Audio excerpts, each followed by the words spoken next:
বন্ধুরা, আমার চ্যানেলে স্বাগতম। প্রতিদিন নতুন নতুন ভালোবাসার গল্প পেতে আমার চ্যানেলটি সাবস্ক্রাইব করুন। পাশে থাকা বেল বাটনটি ক্লিক করে অল অপশন বাটনটি ক্লিক করুন।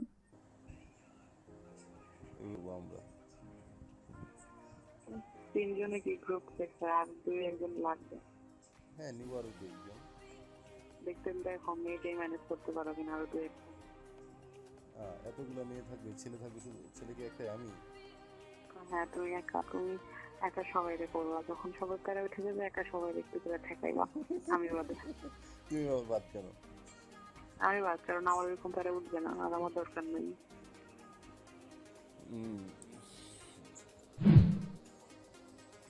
আচ্ছা, তোমাকেই করবো না, তোমাকে করবো না, তো তোমাকে ধরবো। তো হবে না, আমি সবার বাইরে। মনে করো আমি শুধু যে তোমাকে একটু সাহায্য করে দিব আর কি, আর কিছু লাগবে না। তুমি নিজ সামলাবো, আমি উপর সামলাবো প্রত্যেকটা মেয়েকে। আমাকে সাহায্য করে দিবা কি?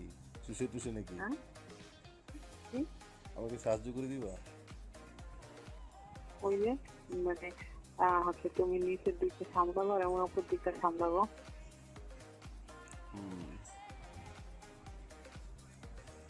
আচ্ছা, তোমাকে লাগাবো না, যাও। আমার কিছু ভালো লাগবে না, আমি ভালো। এখন বলো কয়জন মিলে গ্রুপ সাইজ করবা? কয়জন মিলে করবো বলো। কয়টা মেয়ে দেখলাম? 3টে মেয়ে লাগবে। মানে আরো মানে তিনটা কি? সর্বমোট তিনটা নাকি? তুমি, আমার বউ, আমি বাদে তিনটা। আমি বাদে তিনটা। তুমি বাদে তিনটা। তার মধ্যে এরকম একটা রাখবো যার দুধ চাপ দিলে দুধ বের হয়, এই দুধ তুমি খাবা। কি করবো? দুধ বের হয় না অনেকের, মানে যাদের বড় বাচ্চা কাচ্চা আছে, এরকম একজন থাকবে যার দুধ তুমি খাবা। আমি খাবা? দরকার নাই, আমি ওইরকম লাগবে না। আমি যে একটু আদর করতে পারবো, ইচ্ছা মতো নাড়াচাড়া করতে পারবো, এরকম লাগবে। দুধ দুধ বের হবে, ওইসব চাই না আমার। তো কিরকম দুধওয়ালা লাগবে? বড় দুধওয়ালা, ছোট দুধ, মাঝারি? মাঝারি হলেই হবে, ছোট বড় কোনোটাই লাগবে না। তোমারগুলোর মতো? তোমারগুলোর মতো? ফাউল কথা বলবি না তুই, আমার নিয়ে একটা কথা বললো তোর একটা মুসলমান দিয়ে দিব। আচ্ছা যা, তোর দুধ নাই, ঠিক আছে? মনে কর তোর, মনে কর আমি তোর মতো প্লেন। তুই প্লেন। জানো জানো আমাকে একটু হেল্প করবা?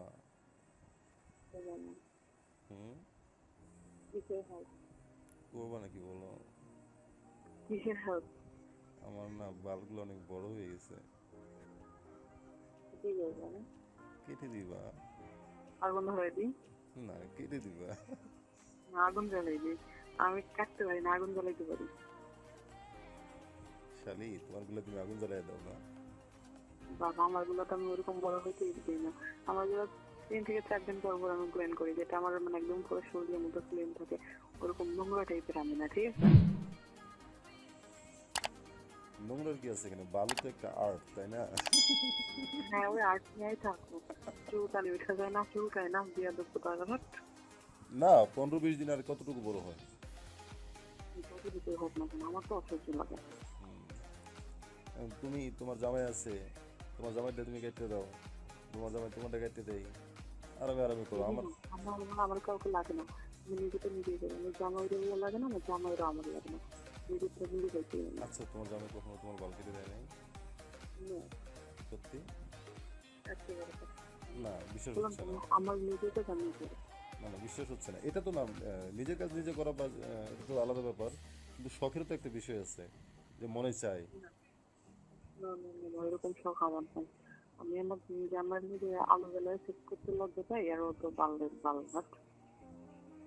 ওগুলো তুমি দিছো? তুমি দিছো তোমার জামাইগুলো কেটে? না, তুমি আমারগুলো কেটে দিবা? বাল শুনছে আমার সাথে কিন্তু। তুমি কি ব্লেড দিয়ে কাটো? না, ক্রিম দিয়া রেড ওই যে বুঝতে মেয়েদের পারছি। যে রেজারগুলো পাওয়া যায় না ওগুলো। আরে এত কিছু জিপ দিয়ে ওঠায় নাকি, এগুলো ওঠে বুঝছি না। তো রেজারটা তো মানে বুঝলেন ডন টাইম যখন তখন হাত পা যেখানে সেখানে টানলে হয়ে যায়, একদম আরামসে চলতে যায়। মেয়েরা তো গোসল করতে গিয়ে বগলে দুটো টান দিয়ে দেয়, নিচে দুটো টান দিয়ে দেয়, ওয়ান টাইম লাগে। এই জন্যই তো এই রেজারগুলো না আমার খালি মনে হয় রেজারগুলো যে আবিষ্কার করছে না তাকে থ্যাঙ্কস দেওয়া দরকার। চোখ মুখ বুঝে টানলেও না একটু হ্যাঁ, হাতে অনেক কোনো ভয় নেই। শান্তি। আমার একটা অনেক আগে বুঝছো, গরির সাথে একটা মেয়ের সাথে মানে ফোনে পরিচয় হয়েছিল। ফোনে কথা বলতাম, মেয়েটা তখন মনে হয় 7-8 পড়তো, মনে হয় 8-9 পড়তো। তো অনেক আগে, প্রায় 7 বছর আগের কথা। তো মেয়েটা ওই যে মানে ওর মা ওকে ব্লেড বা কোনো ক্রিম ইউজ করতে দিত না, কোনো রেজারও ইউজ করতে দিত না। কানে টানে ওঠে। তাই না, ওঠে তো টানতো, আবার কি হাত দিয়ে টানতো না, মানে কিসের জন্য পাতায় আঠা লাগাই নিত, মনে হয় আমের আঠা বা অন্য কোনো আঠা লাগাই নিয়ে ওইখানে বসাইতো, পাতাটা টান দিত, এভাবে উঠাইতো হ্যাঁ নাকি। এরকম করে অনেক সিস্টেম আছে। কি আসলে কি বল ফল কি লাগায় লাগায় ওখানে লাগানোর পর টানে। ও মা, আমি তো চিন্তা করি শালা সহ্য করে কিভাবে এটা। যদি অভ্যেস হয়ে যায়, যদি দু একবার করে না তাদের অভ্যেস হয়ে যায়। না, এখানে আবার আরেকটা বিষয় আছে, মানে আমার মনে হয় আমি যদি আমার একটা বাল ছিঁড়ি, আমার তো মনে হয় পুরো শরীরে প্রথম দাঁড়িয়ে যাবে। একেবারে এখানে কাটতে কাটতে তো মোটা হয়ে যায় না। আর আমি পরে চিন্তা করলাম যে ওর মা ওকে মানে এইটা এইভাবে কেন ইয়া করে, রেজার ইউজ করতে দেয় না কেন, বা ক্রিম টিম। ওদের ওটা কিন্তু ভালো, ঠিক আছে, ওদের খুবই ভালো। আর ওদের যখন ওই না কয়েকবার করলে কিন্তু নেক্সট টাইম আর এতটা হয় না। আমাকে বলছিল, মানে কি বলছিল, মানে যেটা আমি পরে বুঝলাম, আমাকে বলছিল যে ক্রিম ইউজ করলে জায়গাটা তো মানে অনেক সাইড ইফেক্ট থাকতে পারে, বা কালো হয়ে যায় অনেক সময় ক্রিমের ইফেক্টের কারণে। আর দ্বিতীয়ত হচ্ছে যে ব্লেড বা রেজার ইউজ করলে ঘন হয়ে যায়, অনেক মোটা হয়ে যায় বালগুলো, আবার ঘন হয়ে যায় অনেক। এই জন্য মানে এগুলো তো পশমের মতোই থাকে প্রথম প্রথম, আর উঠায় নিলেও পশমের মতোই থাকে, চিকন চিকন বা কমে যায় আস্তে আস্তে। পরে আমি চিন্তা করলাম বা মহিলাটা কতটা শৌখিন, ওর মা।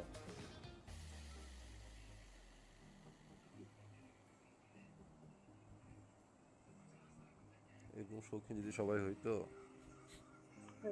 এটা কিন্তু মানে গোড়া থেকে ওঠানোটা সবচেয়ে বেটার। হ্যাঁ, এতটাও হবে না, এত ঘন হবে না, বা এত মোটাও হবে না। আর ওই উঠাইলে উঠানি না অভ্যেস হয়ে যায়, লাগে না। আর এখন তো ও ফার্স্ট টাইম থেকে উঠায়নি, তখন তো চিকন চিকন পাতলা থাকে না, তখন অতটাও ব্যথা লাগে না, তত সহ্য হয়ে যায়, অভ্যেস হয়ে যায়। আর আমি কিছু এই যে ছেলে মানুষ দেখছি, পুরুষ মানুষ, এই যে বগলের আছে না, মানে আর্মপিটের যেগুলো। তার বুকটা ধক করে ওঠে। কি আশ্চর্য, মানুষের সুখের কান্না এত মায়াময় কেন? বন্ধুরা, ভিডিওটি কেমন লাগলো জানাবেন। বুকটা এবং ভিডিওটি আপনার বন্ধুদের শেয়ার করুন। আশ্চর্য, মানুষের সুখের কান্না এত মায়াময় কেন? ভিডিও পেতে বন্ধুরা, ভিডিওটি কেমন লাগলো জানাবেন এবং ভিডিওটি আপনার বন্ধুদের শেয়ার করুন। ধন্যবাদ, সাথে থাকুন পরবর্তী ভিডিও পেতে।